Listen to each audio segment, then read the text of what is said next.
Hello, and welcome to another episode of Solipsist Watched. I'm your host, the Social Solipsist, and this week I watched The Ballad of Buster Scruggs from 2018. So, we've talked about the Coen brothers before as filmmakers. We've talked about some anthology films, and this is a film I sort of forgot about for a while. It was something I was actually really excited to watch when it came out, or when it was announced, and then when it came out, because the Coen brothers working on anything at all basically interests me, and especially something that's a little bit smaller and probably was gonna give them a little bit more, even more artistic freedom than they typically have. I was very interested to see what this was. I think most people are probably aware of this film, whether they know it or not. There are a couple of GIFs and memes that have circulated from it over the last few years since it's come out. But I had just never gotten around to watching it. But a friend brought it up accidentally, not knowing what they were referring to. And then I said, oh yeah, that's from that thing. And so got around to watching it. This is a fascinating movie. I hesitate on movie because it is very much an anthology, and the individual vignettes do not really have any. There's no through line between any of them. They are not connected to each other. Compared to what was the name of the Tarantino one? Four Rooms. That we watched quite some time ago. This is not interconnected, at least not narratively. It is thematically interconnected, and I think that's what's kind of both interesting and good about it, but also slightly where it has some issues. To be clear, I really like this. I think it is fantastic in a bunch of different ways. I think as a Coen Brothers production, and like a piece of their writing and direction, I think it basically meets all my expectation. It meets or exceeds pretty much all of my expectations for something from them. It is dark. It is comedic, but not necessarily in a laugh out loud kind of way. It is just like snappy and well paced and really well produced in terms of the audio and the video and the cinematography and all these other things. The costuming is fantastic, and above all else, really the casting is incredible for all of these. It's got a lot of notable names. And some people who I didn't recognize or wouldn't have recognized at the time, but who have had a little bit more exposure since this came out. So the cast is through and through pretty fantastic. There is one bit that there's one vignette that is almost exclusively Tom Waits just by himself in a field, and Tom Waits, we talked about him during Old Man with the Gun, I think. Tom Waits is not a particularly good actor, but he's just being Tom Waits in a field for this whole vignette, and it's kind of perfect. So casting wise, no complaints. Just perfect. I also don't particularly like James Franco, but the way he was cast in the vignette that he's in, also perfect. It just all works super well. Narratively, I think what's really interesting here is that even though these do not interconnect in terms of their narrative, thematically, this is really, to me, it's a production about demythologizing the western frontier of the United States. For the last 100 years, we've had a movie after movie that showed one fictionalized version or another of what the Western frontier was like. And it's I do mean mythologized, because even when it's accurate to reality, the stories that are selected to be told, the like real world outlaws and cowboys and sheriffs and so on, their stories are always produced in such a way that we focus on the important, for want of a better word, things they did, the meaningful things, the villainous things, the heroic things, whatever. And very little attention is paid to what the day-to-day realities of the Western frontier was actually like, and what sometimes normal people would have, what their lives would have been like. And while this film is not trying to like set the record straight, I think it does in telling a very different kind of narratives about like harsh realities and like silly misunderstandings and just bizarre things that went on in a relatively lawless land. It's a bunch of unique stories I would never have expected to see.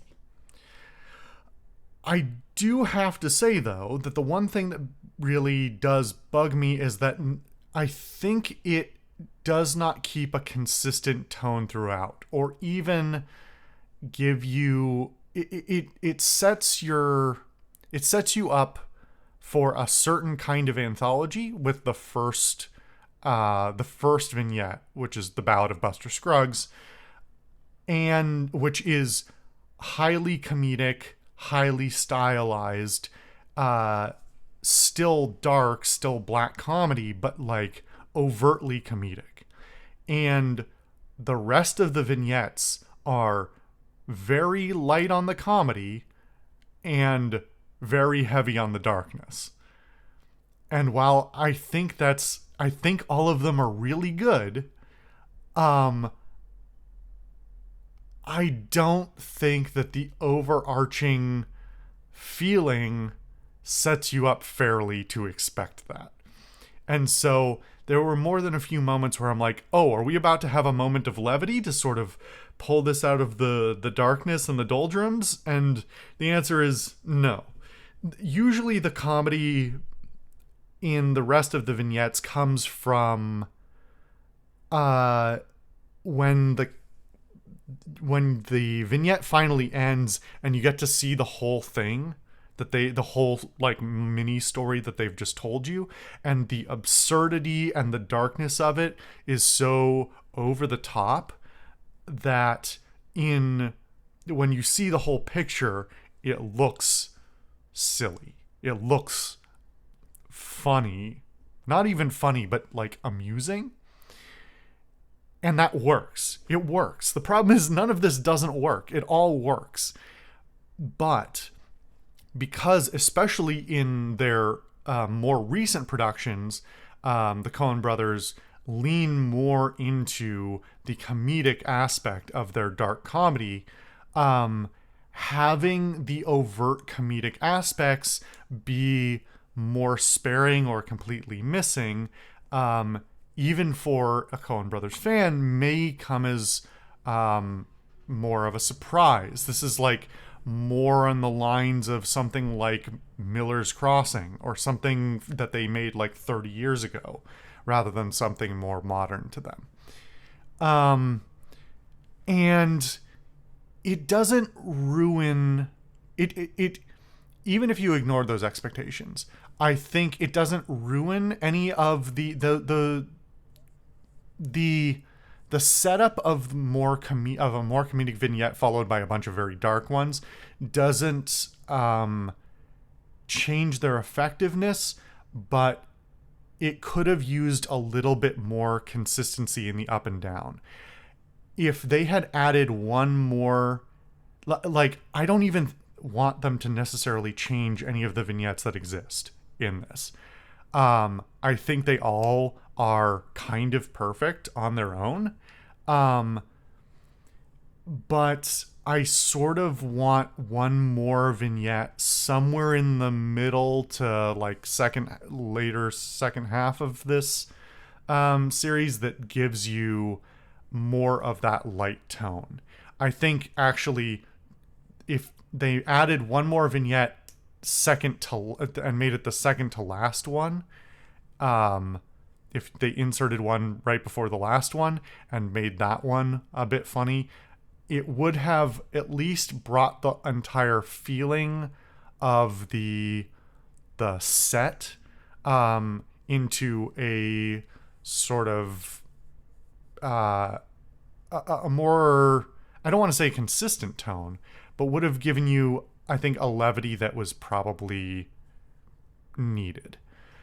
Unfortunately, I think I am curious. I would love to see Netflix's data, because this is a Netflix production, on how many people watch the first vignette, The Ballad of Buster Scruggs, and get about halfway through the second one or maybe into the third one and then stop watching.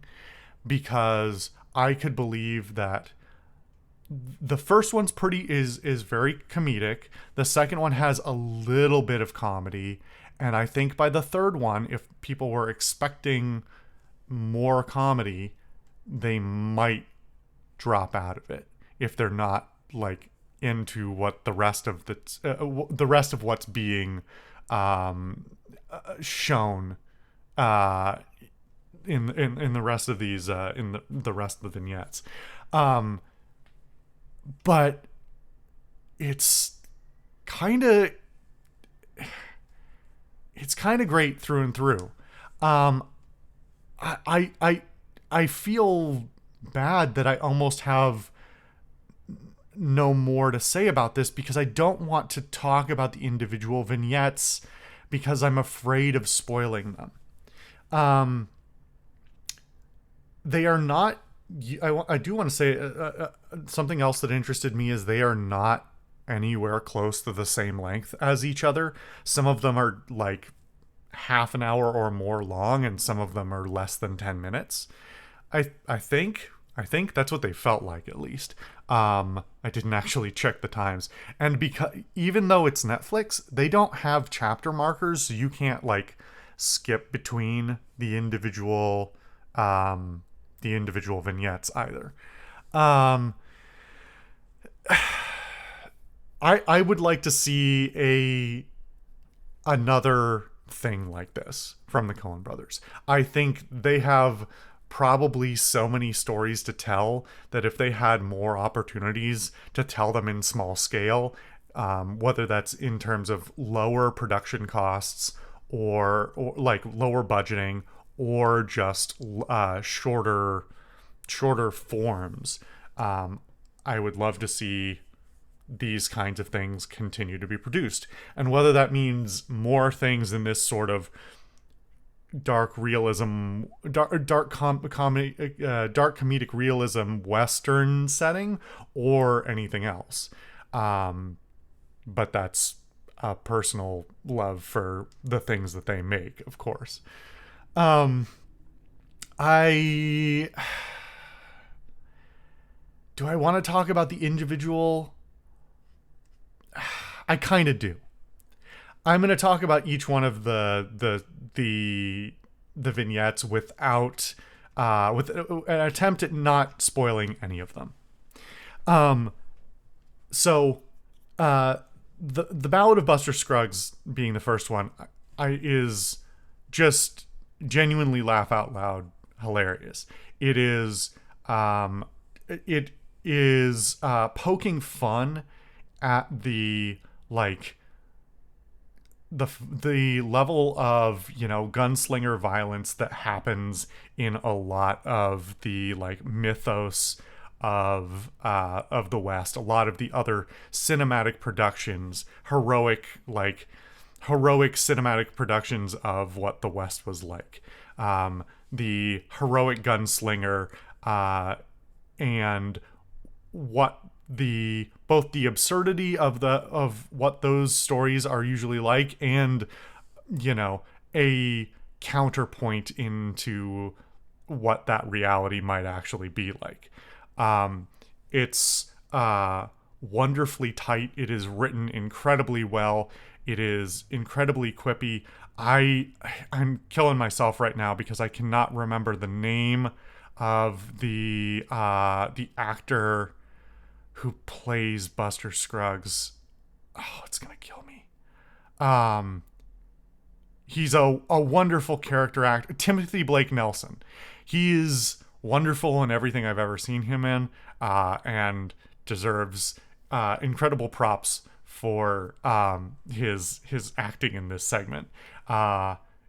It's just great. And frankly, if all you watched was that first segment, I wouldn't blame you, because it's just so wonderful. You can just sort of watch it and be done, and it's incredible. I love it. I do want to also say, for the framing device is used as a storybook, and each one of these vignettes is launched into with a I feel like an old man now because I don't even know if they make books like this anymore.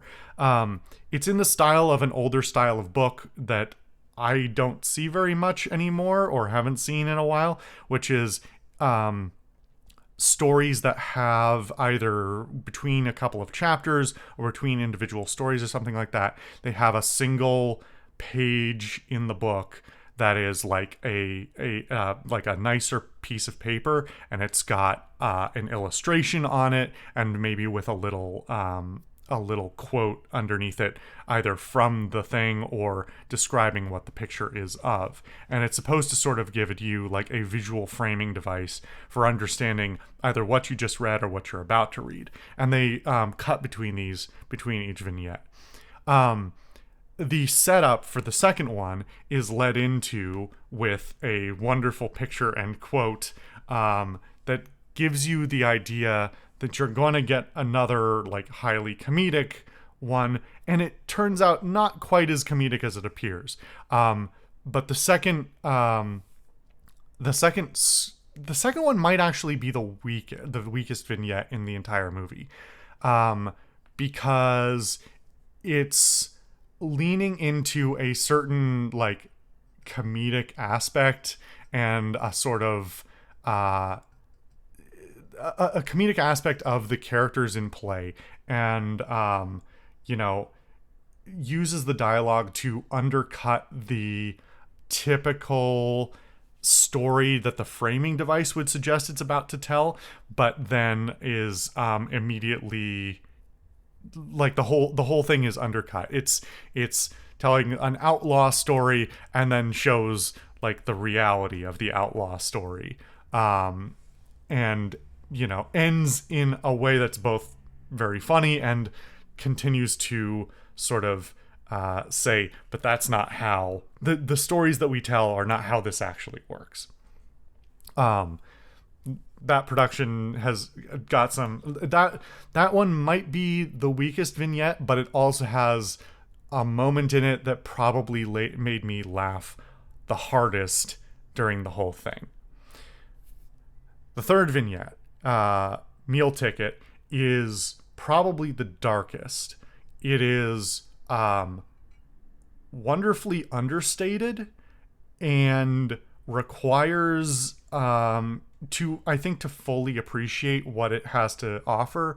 I think you have to have a little bit of knowledge of what like some sideshows and like carny stuff that went on both during the West and in the like 19th and 20th centuries, like what a lot of sideshow and carnival stuff was like, both during the settlement of the West and in established cities as well.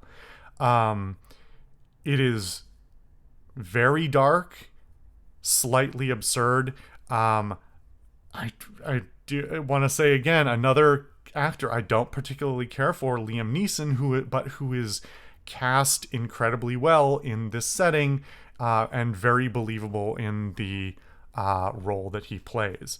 The other main character in that vignette, Harry Melling, I can't remember what else oh, he was Dudley Dursley in the Harry Potter films, and hasn't had a lot of other acting roles that I've seen him in. But like, genuinely wonderful performance in this. And I would like to see more of him in general. Um, the fourth vignette, All Gold Canyon, is the one with the one with Tom Waits. It's basically just 15-20 minutes of Tom Waits in a field, and just kind of being Tom Waits. And I don't know how much they wrote for him or how much he was ad-libbing, but it is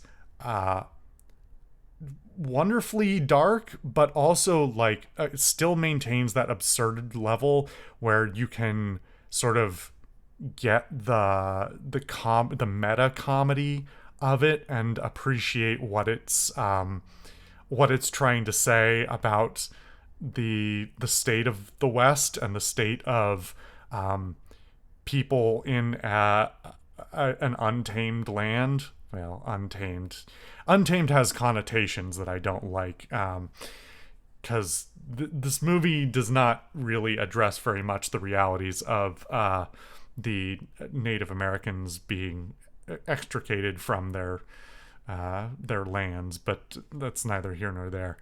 Um, it's probably the most beautiful of all of the, in terms of the cinematography. It's the most beautiful um, of the vignettes, and that is really used to contrast the specifics of what are going on in the vignette. That this is like a beautiful place with dark and dirty things happening in it. The fifth vignette, The Gal Who Got Rattled, is probably the most narratively traditional and has the most sort of direct plotting for you to follow.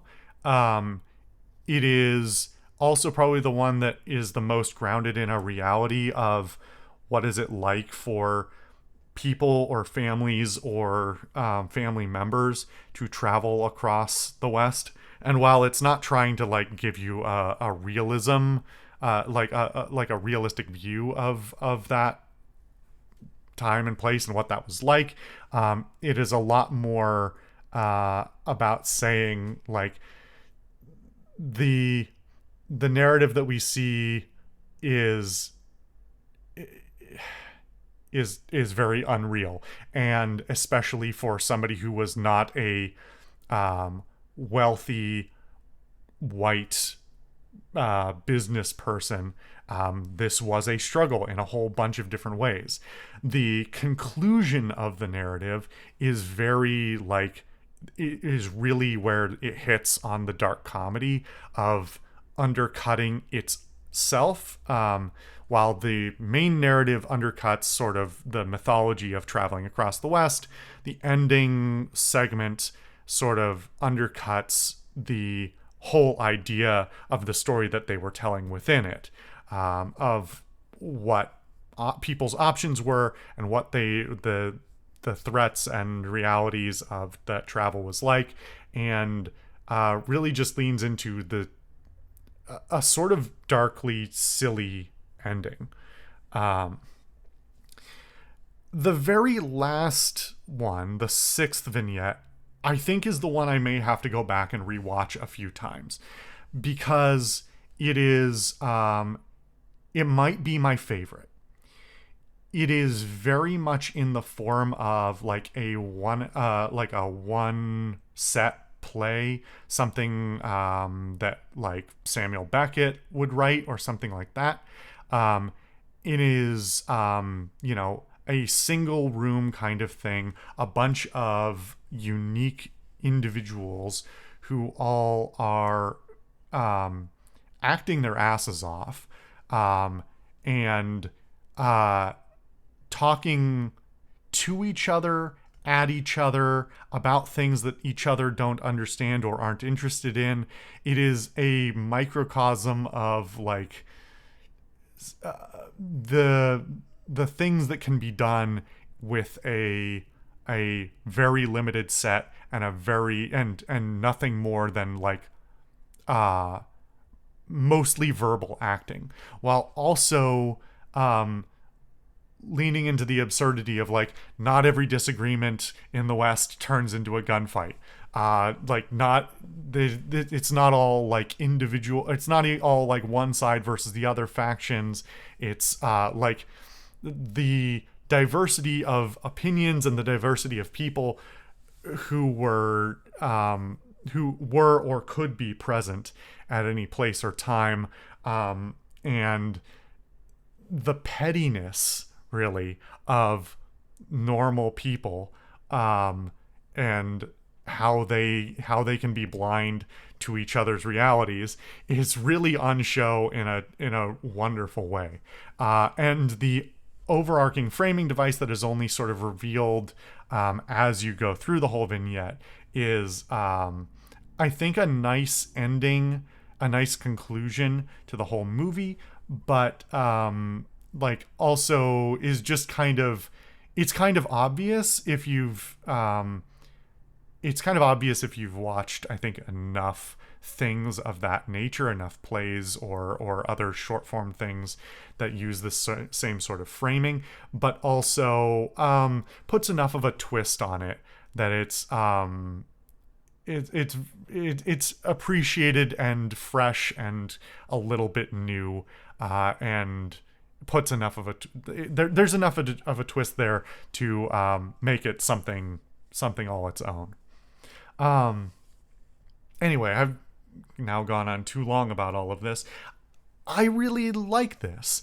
I don't know if I would necessarily tell anybody to go watch the whole thing all the way through. I think maybe it has some value in watching the thing all the way through, but 80-90% of it is watching any individual vignette and then just sort of sitting there and absorbing it for a minute.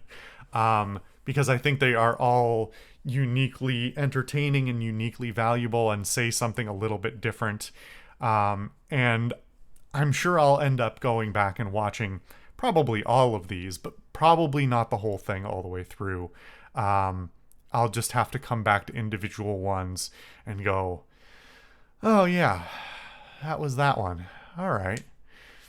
So anyway, I really liked it. I think if any of what I've said appeals to you, even if you're just like a big Westerns fan, I think hopefully this is something that would appeal. And if you're a Coen Brothers fan, I think even if it doesn't hit on all the things you may expect from the Coen Brothers, I think it gets most of the way there and is such a good production that it's absolutely worth watching. So anyway, thank you guys for watching another episode of Solipsist Watched. I've been your host, the Social Solipsist, and I'll see you guys next time.